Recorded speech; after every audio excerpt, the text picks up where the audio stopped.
안녕하십니까 구독자 여러분. 오늘은 2023년도 8월 19일입니다. 오늘 화물차 시세 좀 알아보고 가겠습니다. 먼저 대표님 본인 소개 좀 해주세요. 예, 안녕하세요. 전국구 영업용 칼산상사 이원복입니다. 대표님, 이번 주에 화물차 번호판 시세가 좀 올랐습니까? 일반 차량은 오르지 않고 개인 중형만 50만 원 올랐어요. 다른 거 차종은 전주와 동일합니다. 아니 왜 개인 중형이 50만 원 오르죠? 개인 중형이 살짝 기지개를 켜는 것 같아요. 그럼 개인 소형은 그냥 약 보합세인가요? 개인 소형도 이번 주를 고려해서 약간 더 오를 것 같아요. 왜 그렇게 생각하세요? 이제 찬바람 불기 시작하면 좀씩 올라요. 추석까지는. 그러면 개인 소형, 중형, 대형 번호판 시세 좀 알려주세요.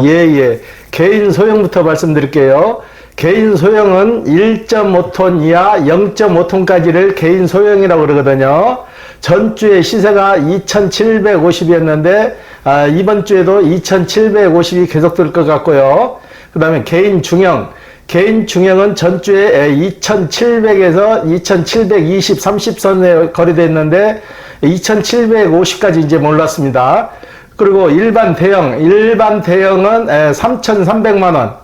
그 다음에 25돈 개인. 25돈 개인은 3,600만원. 25돈 일반은 3,800만원. 출애라는 6,200에서 6,300선에 거래되고 있습니다.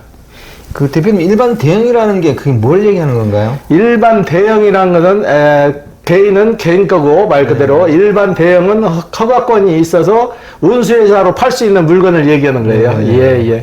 좀 헷갈리긴 하네요. 그렇죠. 대표님, 그 개인 중형이 조금 올랐다 그랬잖아요. 그럼 뭐 물동량과 관계가 있는 건가요? 물동량과는 관계가 없이 이제 날씨가 좀 더위에서 약간 벗어난 시기잖아요.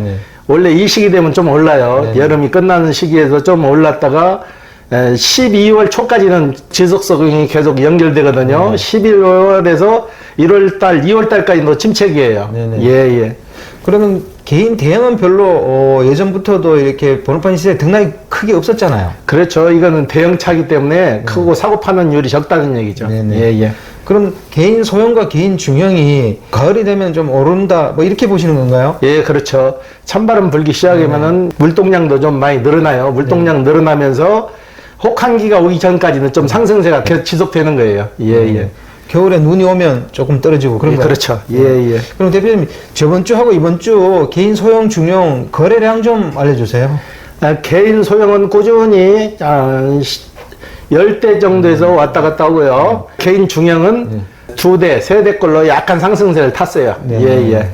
그럼 대표님이 이제 그 정도 거래를 하셨잖아요, 이번 주에. 그 중에 좀 기억에 남는 거래건 있으면 소개 하나 해주세요. 한 2건이 있는데, 저 곤지암에 사시는 분 전에 유튜브에서도 방송 드렸는데, 신용물량자로 해서 이분은 개인 용달을 가지고 일하는 게 소원이었는데 그 소원을 풀어드리게 됐어요. 잘 채권이 마무리 돼가지고 저번 주에 인허가가 들어가서 이제 이번 주에 이제 인허가가 떨어지는데 이분 소원은 그거더라고요. 이 차를 사서 사모님하고 물건을 싣고 부산이 걸리면 부산을 같이 가셔서 그걸 구경하고 전국 일주를 다닌다는 이제 그런 계획으로 차를 사신 거예요. 그리고 제가 아마 영업용 넘버를 파신 중에 최고령 같아요. 75세에 그걸 시작할 수 있던 용기가 있다는 게 얼마나 대단하세요. 뒤에서 그냥 굉장히 큰 박수를 쳐주고 싶어요. 그래도 소박한 꿈이네요, 그래도. 그렇죠. 그리고 강원도 영월에 사시는 분인데 정년 퇴직을 하시고 이제 고민을 많이 하셨나 봐요. 강원도 영월이면 벽지잖아요. 아무래도 도심지는 좀 떨어졌는데 정년 퇴직을 하고 이제 소일거리로 농사가 좀 있으시나 봐요. 농사를 지면서 할 수 있는 일이 뭘까 생각하셨는데 아마 개인 소형을 생각하신 것 같아요. 그래서 저희고 와서 상담을 하시고 계약을 하시고 가셨는데 그분도 초짜니까 공직에 계셨으니까 아무것도 모르잖아요. 몰라가지고 저희가 이틀 동안 선탑을 해드리기로 했어요. 선탑을 해가지고 마지막 날 이틀 전에 올라오셔서 인천에서 2박을 하시고 선탑을 하시고 차를 끌고 내려갈 예정이세요. 영월에서 오신 분은 그 정년퇴직 하셨다 그랬는데 그럼 직업이 뭐였습니까? 소방관으로 해서 명예롭게 은퇴를 하셨어요. 그래도 소방관으로 힘들게 근무하시고 또 정년퇴직하시고 용달할 수 있다는 용기가 대단한 것 같습니다. 한편으로는 저도 가슴이 찡한 부분이 있었는데 이분이 동사무소에서 인감을 발급받으러 갔는데 열 손가락 지문이 다 안 나오는 거예요. 아, 이게 직업이라는 게 그렇게 무서운 건가 봐요. 거기에 매달리다 보니까 본인 돌볼 시간이 좀 부족했나 봐요. 그러니까 지문이 열 손가락에서 지문 안 나오는 분은 난 처음 봤어요. 아. 예. 그 곤지하면서 오시면 그분은 차종을 뭘로 선택하셨어요? 기존에 그분이 나보를 가지고 있는데 그 나보에다가 영업용 번호판을 달아드린 거죠. 네. 예, 예. 그럼 같은 차종으로 간 거네요? 그렇죠. 본인이 원하는 차종으로 가신 거죠. 네네. 근데 나중에 그 차를 아마 스타리아 밴으로 바꿔가지고 사모님은 이제 전국 일주 물건을 받아서 쉽게 말해서 곤지암 쪽에서 이제 사시니까 그 물건을 싣고 부산 걸리면 부산 사모님 모시고 가고 전국 지방을 이제 각 방방곡곡을 돌아다닌다는 얘기예요. 네. 예, 예.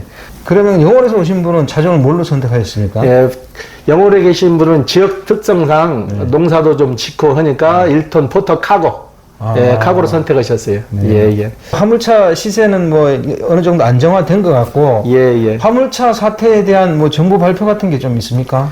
정부 발표는 아마 10월 달이 많이 노선이니까 그때를 좀 지켜봐야 될 것 같고요. 네. 지금 운수회사들이 이제 분위기가 좀 바뀌었어요. 네. 전에는 수수료 명목으로 500만, 600만 원 받던 게 안 받는 회사들도 이제 생겼어요. 아, 예. 네, 그게 없어졌다고 보시면 되죠.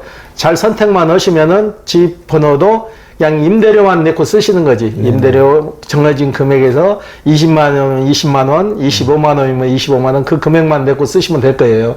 그리고 수수료는 안 받는 걸로 아마 당분간은 될 것 같아요. 네. 예, 예. 그게 바람직한 거 아닌가요? 원래 그 당연히 그렇게 됐어야죠. 수수료가 어디 있어요? 집료를 내는데. 네네. 예, 예.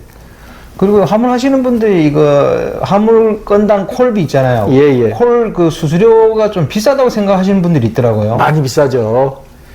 쉽게 말해서 그러니까 프로그램을 깔고 일을 하게 되면은 23% 정도를 떼가는 걸 알고 있거든요. 10,000원이면 2,300원거리 떼 수수료로 빠지는 거예요. 그런 게 어마어마한 거죠. 네. 그런 건 조금 상생 차원에서 좀 조정이 안 될까요? 그걸 조절해야 되는데 프로그램 업체에서 그 조정이 안 되는 것 같아요. 네. 예, 예. 그럼 앞으로 대표님 그 화물차의 그 번호판에 장기적인 전망 한번 해주시죠.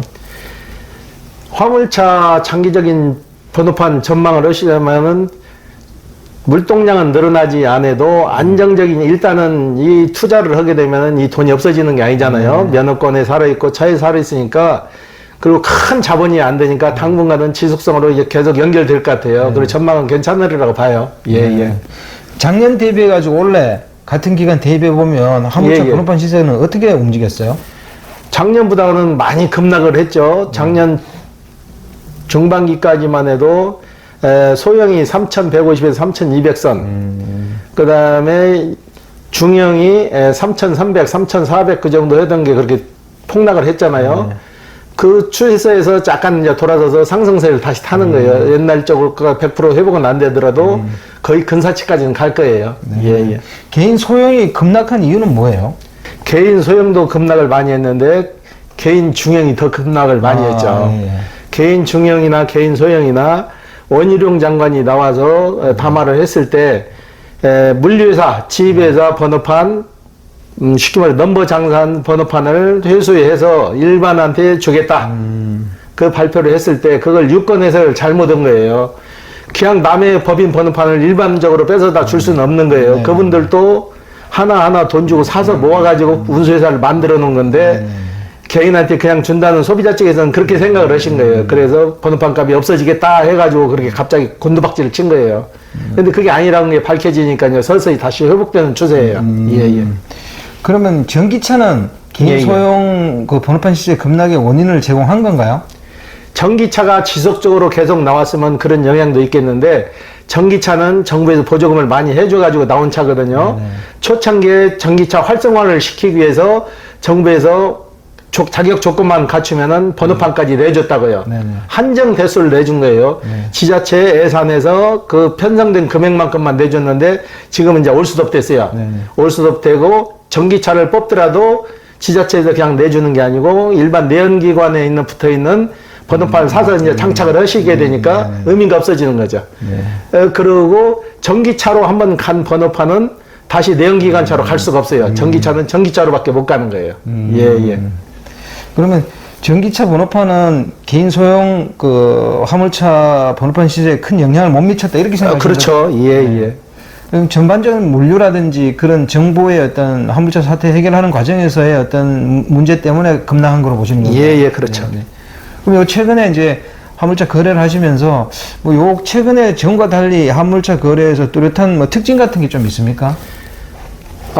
지금은 이걸 사러 오시는 분, 거래를 오시는 분들이 거의 이제 퇴직을 하시고 오시는 분들이 주를 이루어요. 젊은 층들은 많이 빠졌고 퇴직을 해서 기본 연금 받으시는 분들이 큰 욕심을 안 부리고 소일거리로 하는 형식으로 이제 요즘은 많이 오시더라고. 그래가지고 본인들이 오시는 분들도 그래요. 나는 큰 돈 필요 없고 하루에 한 돈 10만 원만 벌면 되니까 기본 연금에서 10만 원씩만 벌어도 20일만 일해도 200원 되지 않겠냐 이거예요.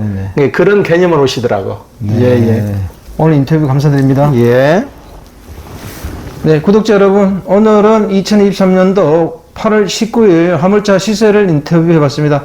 화물차 시세가 완만하게 쭉 이렇게 상승하는 그런 기류인 것 같습니다. 자, 호화제는 다음 시간에도 화물차 시세를 한번 들여다보면서 화물차 시장의 전반적인 어떤 흐름을 알아보겠습니다. 다음 시간에 또 좋은 주제로 구독자 여러분 찾아가겠습니다. 안녕히 계십시오. 호화제였습니다.